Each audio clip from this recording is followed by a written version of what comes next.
Becca, can you hear me? Hello, hello, hello, hello.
All right, good Monday evening. It is 6:30 on September 22nd on this first day of fall.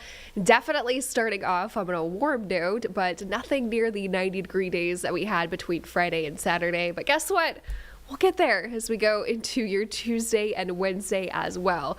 It's looking and feeling like fall, especially up towards the high country. This is a live view over towards App State. This is a camera shot that I've just been showing throughout the weekend and today as well. You can see a little bit of color there and just a preview of the beautiful fall foliage that we will expect to see in the coming weeks as well. Hard to believe that we are finally into fall. Now, temperatures, we had high about 86 degrees, so we're on the come down now. 7 p.m. will fall into the lower 80s and then upper 70s for any evening plans that you might have. Will be perfect for an evening stroll out there with the dog, and overnight lows falling into the lower to middle 60s once again. So weather impacts going into this week ahead. Yes, it's going to be hot, feeling more like summer as we start off this first full week of fall, upper 80s to near 90 degrees. If we look back, Friday and Saturday, we hit the lower 90s twice in a row, actually. We actually hadn't done that in about a month since then. So we'll do it all again for this week, have 2 chances to do that. But as rain chances start to increase as our next cold front comes through, that's going to knock temperatures back more seasonable as well. It's also going to bring some much needed rain here in the Queen City as we are on our 16-day stretch of no measurable rainfall here in the Charlotte area. Well, the mountains, yes, have seen some rainfall, but it's really the metro area that has been lacking with that, and that is why there has been a slight drought added to the metro area. We're also checking in on the tropics as well as it's really starting to get active out there. Now, today was the autumnal equinox. Seasons happened, of course, because of the Earth's tilt. It occurred today officially at 2:19 p.m. This is when the sun sinks down to the south, passes directly over the equator. And the term equinox means equal day and equal night, about 12 hours each, but not necessarily happening today. At least the equal day and equal night actually will come on Friday. It's called the equilux. The reason why we don't see it today and have a little bit of a delay is two reasons. One is atmospheric refraction, or light bending, that can make the sun visible just a few minutes longer. Another factor is how daylight is measured. So the sun is measured as a disk, and the top of the disk measures the start and end of daylight. So with sunrise and sunset, this also adds a few extra minutes of daylight as well. Now, this is also the time of the year where a sun angle matches up with the March sun. That sun angle will continue to trend down in the coming months at the lowest angle as we go into December. Live look outside from our uptown camera. We are sitting at 85 degrees, dew points creeping up into the lower 60s out there, but fairly comfortable, and do have some calm winds out there as well. Another view from our tower camera showing some high clouds out there, making way for a filtered sunset as well, especially as we go into the next hour. Evening plans, again, keep them. We'll be feeling really nice, as well as those overnight lows do drop down into the lower 60s. So lower to middle 60s, I should say. Daily almanac today, we hit a high 86 degrees. That was about 5 degrees above the normal high for this time of year, which has dropped down to about 81. We also did a low of 64, about 3 degrees warmer than the average of 61. So for the top 5 warmest autumnal equinox days, yes, we hit 86. It is unseasonably warm, but nothing compared to the top 5 warmest first day of fall days that all featured high temperatures ranging from 93 to about 97. But we'll get into the 90s here as we go into Tuesday and Wednesday. We did have a couple of showers earlier this afternoon over towards the high country, nothing of which that were too substantial. We had nothing here in the Charlotte area, just a couple of afternoon clouds. We'll carry that into tomorrow as well. Now that cold front will start to come through out ahead of it, bring us a chance for a few showers on Wednesday, but really start to ramp up our rain chances between Thursday and Friday. Periods of rain possible, and even a couple of thunderstorms as well. Could linger into the weekend. So that surface map, there's that low pressure system coming across the eastern portion of the country. This could bring some stronger storms over towards the Tennessee Valley as well. So this is Thursday. Notice that main coverage of rain probably up towards the high country, eventually moving in later in on Thursday, Friday, a couple of thunderstorms possible, and this will continue to pass across the Carolinas as we go into this weekend. This is a beneficial rain statewide to both North and South Carolina, so we will take anything that we can get. Now, models are a little bit split on how much rainfall that we could actually see from now into Saturday.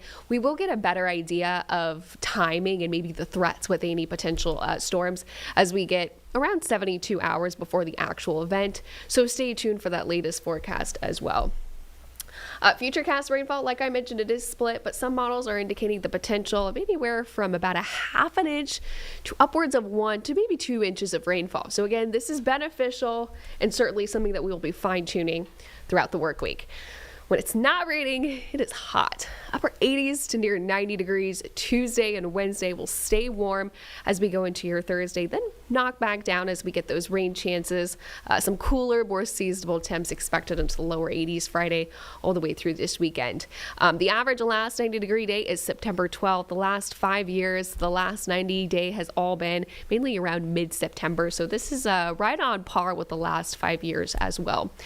Checking in on the tropics, we do have Major Hurricane Gabrielle. It did strengthen into a Cat 4, winds sustained at 140 miles per hour. This will continue to work its way up to the north-northeast at 12 miles per hour.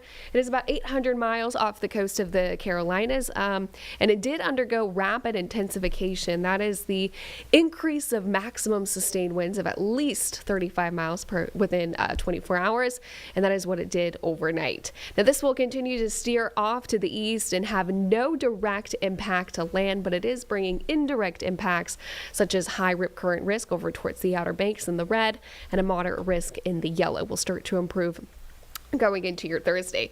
National Hurricane Center also monitoring 2 tropical waves, one that has a high chance of becoming our next tropical depression going into Wednesday. That is the one in the red. The one in the orange has a 50% chance of cyclone development. So the tropics are really starting to come alive and definitely worth watching going into this week ahead.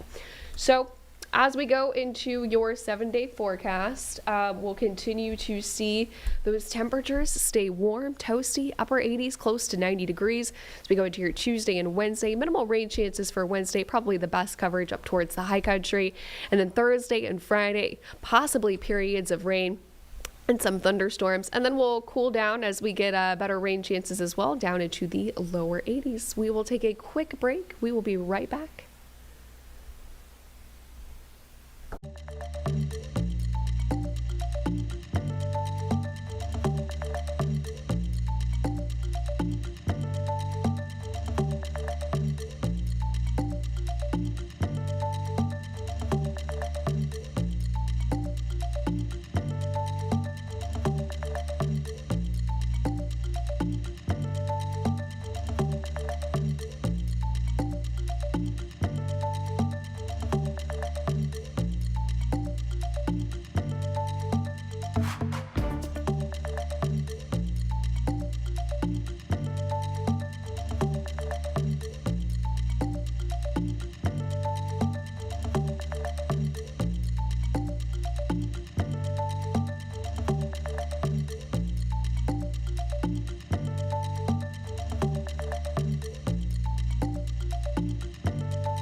And welcome back. Chief Meteorologist Tim Buckley from WFMY here with a lot of meteorologists. We have a little extra weather coverage throughout the week here as we take a look back at Hurricane Helene. It's about 1 year now. As we go throughout the whole week, we're going to have some special coverage for you. I'm joined by Becca Birdsall at WCNC in Charlotte, and of course, Chief Meteorologist Brad Panovich, who throughout the week is going to be live in the North Carolina mountains. Today, Brad, we find you up in Valley Crucis. You're going to show us a little bit about what's going on there now and kind of how it compares to what things were like about 1 year ago. Take it away. Yeah, Tim, Valley Crucis, if you're not familiar with this area, it's west of Boone. It's kind of in the western part of the county, and it is a valley. It's called Valley Crucis. It sits down in this little valley here. There's a creek that runs right behind me, and I'm going to walk over here and kind of show you. There's a very small creek, and this creek is called Dutch Creek, and you might see the ice cream place by the name Dutch Creek Ice Cream there. There's the creek right there. Pierre's going to show you what it looks like. That's what it looks like right now, and obviously we're in dry conditions, but that's what typically that creek looks like. Now, a year ago when Helene hit this area, the water was about 6 feet high. Where I am right now, I'm 6'3", so imagine the water up to my head. You may know the Mass General Store, which is here in Valley Crucis. It's actually about 2.5 miles up the road, but the annex is right here behind us, and the annex is actually where we do have basically the clothing part of the store. They have lines on the front of the store, and it shows where all the famous floods are. You've got Ivan and Francis there, but the highest line on the front door now for flood events is Helene. It's way up there around 4 feet. Across the street, we have the Valley Cruces United Methodist Church. That church has flooded several times, but this go around, they're actually lifting the church, guys. What they're doing, they're going to raise the level of the church about 4 feet. They're putting a whole new foundation on. They just started about 4 or 5 weeks ago. The goal is to get that lifted completely up in the next couple of weeks, and then eventually build the foundation under it and then lower it back down. And the church might open sometime in the spring. But the goal is to rebuild better, build back better, I should say. I have too many B's there, but build back better. That's the goal when you see all the rebuilding going on here. But what is crazy to think about is a year ago, this whole valley being covered underwater, and now it looks just gorgeous out here. You can see why people love this area so much, but also when you look at where the creeks and streams are, guys, you can see how easily it does flood up here.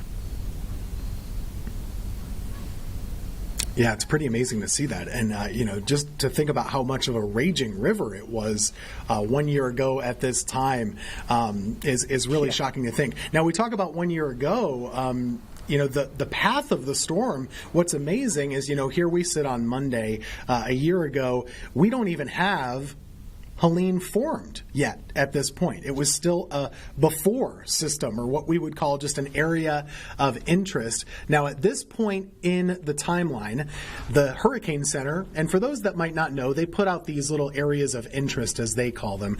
Red usually means that there's a 70% chance or greater of it forming. 1 year ago on today's date, there was an 80% chance that Helene would form right there in the Caribbean or in the Gulf. You can see that's about a certainty. Once you get to that point, you're likely going to have a system. But what's even more surprising is, we didn't even have a cone to show you at this stage in the game. The cone, the forecast for the eventual system, that would start to come tomorrow. And guys, I was a little curious, so I kind of pulled this a day early. We'll show it again tomorrow, I'm sure, for the 1 year ago look back. But they nailed the forecast with this initial cone. I mean, it took it from the Caribbean up into the Gulf, making a landfall in Florida, which happened, going right through Georgia, which happened. It really devastated places like Macon, then upstate of South Carolina, western North Carolina, and that's exactly what we saw, and we all know the horrible impacts that happened from there, but really amazing to kind of see just how bad the system got so quickly. It only took a couple of days, but also the forecast accuracy that we'll get into more throughout the week. This was a storm that, even though it formed pretty fast and it did get big and strong very quickly, it was forecast very well throughout the course of time and throughout the event, and something that I think, Becca, as you're looking at this too, it's kind of amazing to me that, the forecast cone was so accurate so early.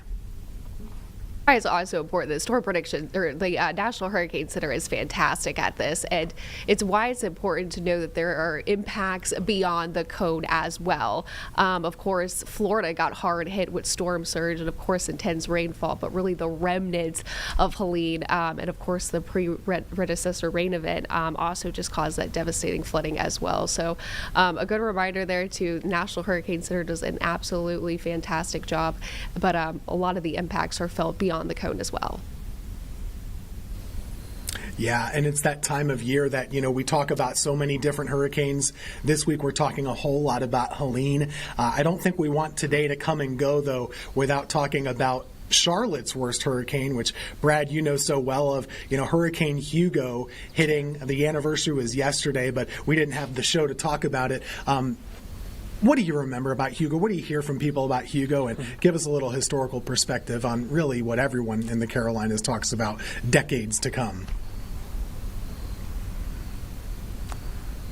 Yeah, so I was just getting into high school when Hurricane Hugo hit. So I remember Hugo as a high schooler, but when I moved to Charlotte, as most people who move here from other parts of the country, the first thing you would hear about is people talk about Hugo. Hugo was the storm that everybody in the Charlotte area, and frankly, most of the Western Carolinas outside of the mountains, I'm talking the foothills, that was the storm of record. And what was interesting about Hugo, getting to the station and talking to some of the people that were here at the time, we had a photographer who was here at the time and a reporter, I remember, who was anchoring the weekend show when I first got to Charlotte, and she was telling me about how everybody went to the coast to cover Hurricane Hugo.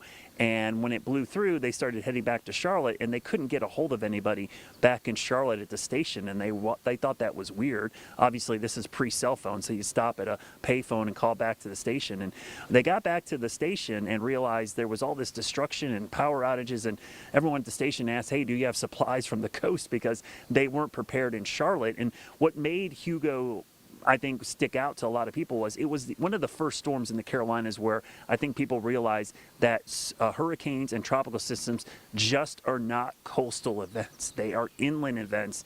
They cause widespread damage. And Hugo, up until an ice storm in 2002, had caused the most tree damage and the biggest power outages in all of the Carolinas until an ice storm hit in 2002. Now, somebody who was here at that time was our own Larry Sprinkle. He was actually forecasting this storm from our studios, which were on Hood Road in Northeast Charlotte.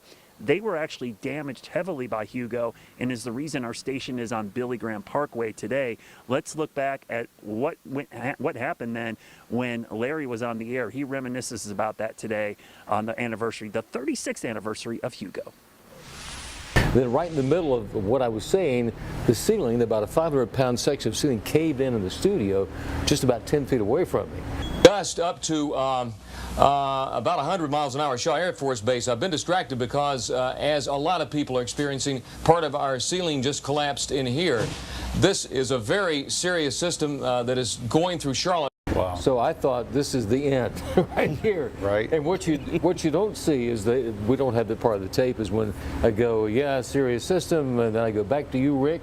Rick goes, Larry, we'll get back to Larry. I was on my hands and knees crawling out. This took me like 5 seconds to get out there. But yeah, this big section of the ceiling caved in.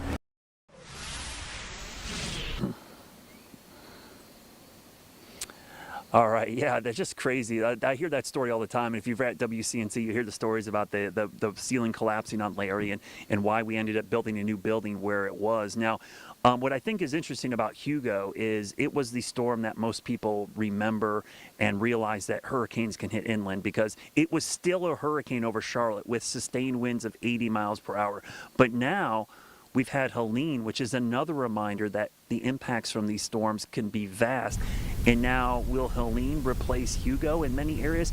Definitely in the mountains. I don't know if it'll do so in Charlotte, but Tim, we have a bad history with H-named storms in the Carolinas. Yeah, there's a bad history with H. I know a lot of people say the same thing about the letter F storms too. You've got the Frans, the Floyds, and the Florences of the world as well. But, Hugo is a unique path and almost, a perfectly bad path for Charlotte, just like Helene was a perfectly bad path for the mountains. This is a graphic I made up a little while ago, and I probably need to update it somewhat, but I kind of tried to categorize the different types of North Carolina hurricanes that you might get. You can get a really bad hurricane if it hits the Gulf, and then it kind of curves and moves its way inland through the Carolinas. This is not exactly what happened with Helene. For our area, it's usually not that bad if it kind of moves inland up in eastern North Carolina, because we're on the weaker side of the system. And if you have one that's a little bit offshore, we usually tend to see nothing. But Hugo, boy, is that a bad path for Charlotte, of course, the Piedmont too.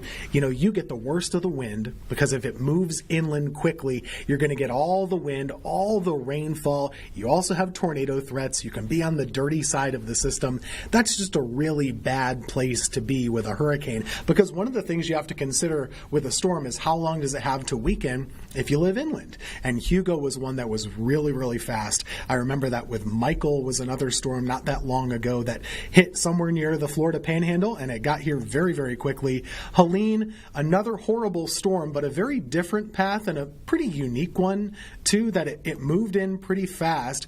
But we had that rainfall for several days ahead of the storm. That's part of what made Helene so bad. But as Becca was talking about earlier, the impacts extended so far out from the center of the storm. That's something that I really think we need to focus on going forward. And, not just focusing on the center line, but Becca too, not just the cone even, because those impacts can extend a long way away even from the forecast cone, as you said. Yeah, that's right. And something that comes to mind, especially when I do school talks, is students always ask me, has a hurricane ever impacted Charlotte? And Hugo is always the one that stands out. So yes, we get the remnants of hurricanes and tropical storms fairly often each year, but it's very rare that we see a hurricane inland, and part of the reason why was how fast moving Hugo was able to bring those hurricane force winds to the area. But Hugo and Helene, those were some of the worst tropical systems that we have seen and will go down in history. There's so much damage recorded, seeing the pictures, videos, and images, and also so many stories from that as well. So our producer, James, actually spoke to a resident of the Asheville area. That is Evan Fisher, and he has more on his story.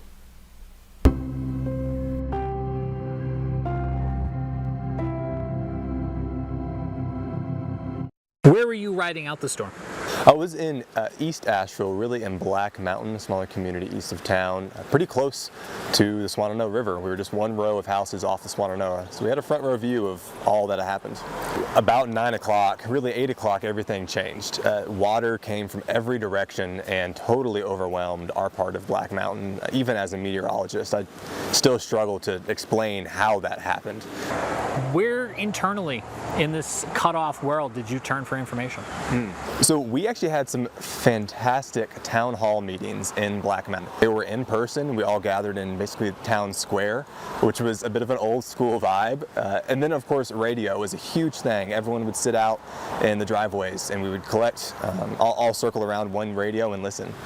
Tell us, what was it like here a year ago? It was a raging monster here in the River Arts District. You have to go back more than 100 years to 1916 to find an event that was comparable to this in the region. And it is remarkable to stand here on a late summer day, early fall, and see the shallow, calm waters and to recall what happened. Talk to us a little bit about the River Arts District, what it was, what it is, and what's to come. There's a large art scene down here, and throughout the course of Helene, of course, this entire area flooded, and we saw just about every single business down here shut down. Since then, a lot of that has come back, and the buildings that are still standing, but of course, as we see around town, there are a lot of buildings that collapsed during that, so there's a lot of rebuilding. Yeah, we can see from where we stand construction vehicles. We see some collapsed industrial buildings still a year after the storm. Well, it's shocking to imagine the scale of the cleanup that's occurred. It's almost impossible to tell you how much work has been done. And at the same time, it's impossible to tell you how much work is left to be done. And we still see collapsed buildings. Yet, we don't have mud filling the streets or cars upside down in the ditch. We've come a long way, but there's still a lot of work left to do. We keep hearing it, right? Like Western North Carolina is open for business. It is, yes. It absolutely is. It's amazing how we've sprung back. Excited for the fall leaves in the next few weeks. It's good to be back in the good weather. You are the Explore Fall guy. What can we expect for the fall foliage season? Yeah, I think it's shaping up to be a great season. It's a little bit drier than I'd like to see. I hope we get some rain, but knock on wood, not too much rain. And then I do think by mid-October it's going to be spectacular around here. River Arts District, Asheville area, generally late October for peak color. All right, looking forward to seeing the fall colors, and even a couple of light color has been showing up, especially over towards the highest elevations. So if you have a chance, definitely make a trip up to the mountains, as last October a lot of those mountain cities were closed. But a lot of recovery efforts, Tim, underway. For sure. And the biggest problem, of course, last year, right after the storm, is a lot of people were straight up trapped. Multiple roads were closed and you just couldn't get places. We sat down at WFMY with Greg Biffle, NASCAR legend, who used his helicopter to help out. I got 4,000, 5,000 messages within an hour and a half. From draft to drift, Biffle faced familiar danger, threading through treacherous terrain as tight as bumpers at Daytona. There's no recollection of a road, an embankment, no ledge, no bridge, no anything for miles down these canyons. And we see people walking with backpacks, trying to get out. Index cards with rough coordinates acting as pace notes. One mission turned into 6 to 8 a day for 13 days, pulling out people while dropping off food, medicine, and Starlink satellites. The satellites also helped Biffle scour his social media for more tips. And all of a sudden I find myself at like almost the center of this crisis management. He needed more eyes in the sky. Nonprofit Operation Airdrop got hundreds of volunteer pilots to tricky terrain where military Blackhawks and Chinooks couldn't land. So many close calls, so much desperation. I catch out of the corner of my eye, on the very bottom of this basin, I think I see a flash. So we circled around, back around, and sure enough, we see this guy at the very bottom of this ravine with a mirror that was flashing us. If he wouldn't have had that mirror, there's no way we would have saw him. Eventually, his helicopter missions turned to ground support. Since Helene, he keeps essentials close, just in case. We'll have more Hurricane Helene coverage coming up this time tomorrow. Good night.